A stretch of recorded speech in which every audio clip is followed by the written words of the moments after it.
Warning, this video is for entertainment purposes only. The information provided is for general information only and is not specific to any type, make, or model of motor vehicle. As with all vehicle repairs and recovery, if you are at all unsure of any aspect, then seek the advice and guidance of a trained professional.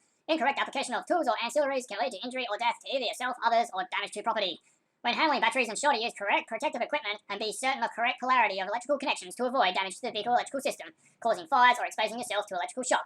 Always refer to manufacturer's user manual regarding the optimum method and locations to connect jumper leads or jump packs to recover your vehicle. So, just when you really need to use your car, you go to start it and it won't start. As that little video showed, the instrument lights came on to an extent. Gauges, etc. didn't really operate. There's no alarm sounds or anything. So it's generally a good indicator that something might be problematic with your electrical system.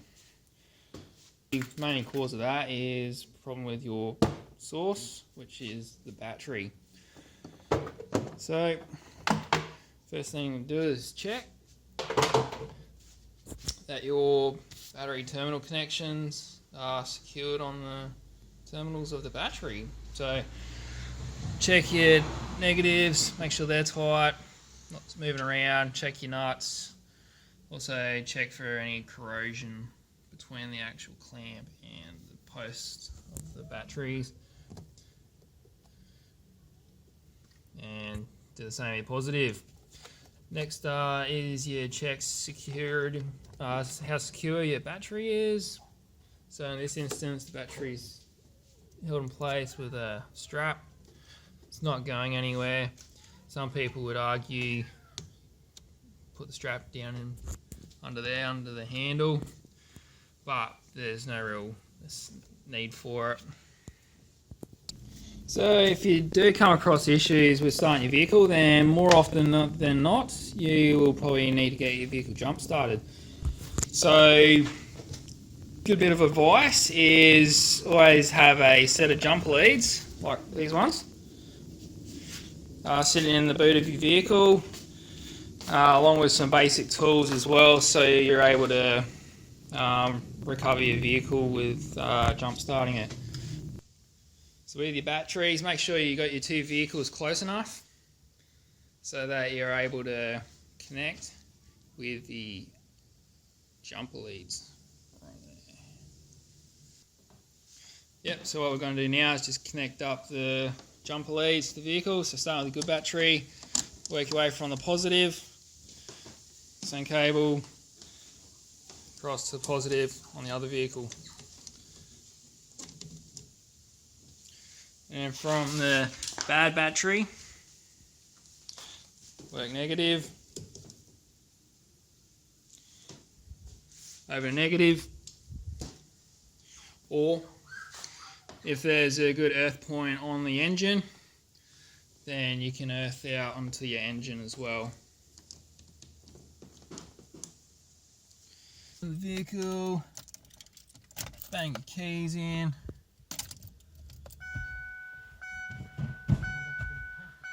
Everything's lighting up, got alarms, radio, all that jargon.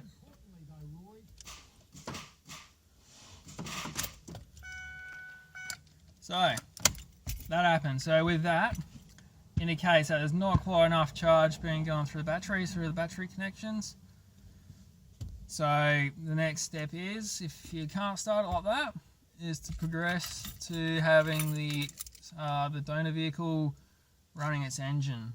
So I wasn't able to start the Focus using the other vehicle's battery alone. So what we need to do now is start the other vehicle and get the Focus cranking over.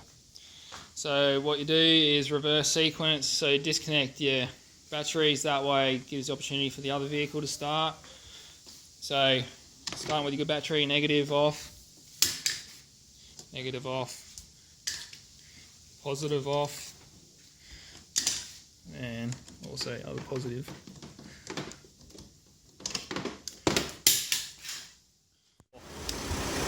So positive lead on a good battery, positive terminal on your bad,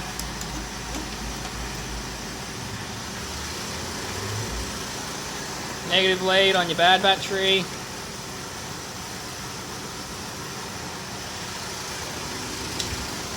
Finally to negative lead on your good battery.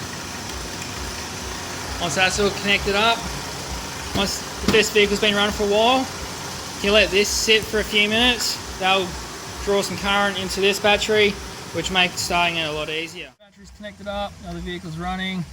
Should be more than enough to get this car started. Out of gear, ignition on. Gauges are half working. So it's still not starting yet. So you let the other vehicle run for a few minutes, this ignition off. And then there should be enough charge to get the car started. So if you want to increase the rate of charge to the other battery in a vehicle that's running, you can pick your revs up 2000 RPM and hold for a couple of minutes. Once you've done that for a couple of minutes, then go back and try and crank over the other car. So the other car's been running for a couple of minutes, so that should be more than enough to get this car started. So once again, just ignition on. Still not quite enough.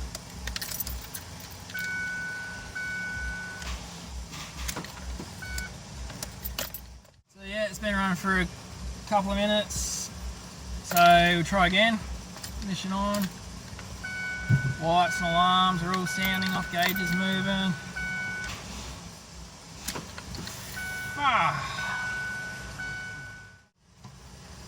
Alright, so yep, the car's been connected up, running for a few minutes now. So give it another go, see what happens. Should be enough now.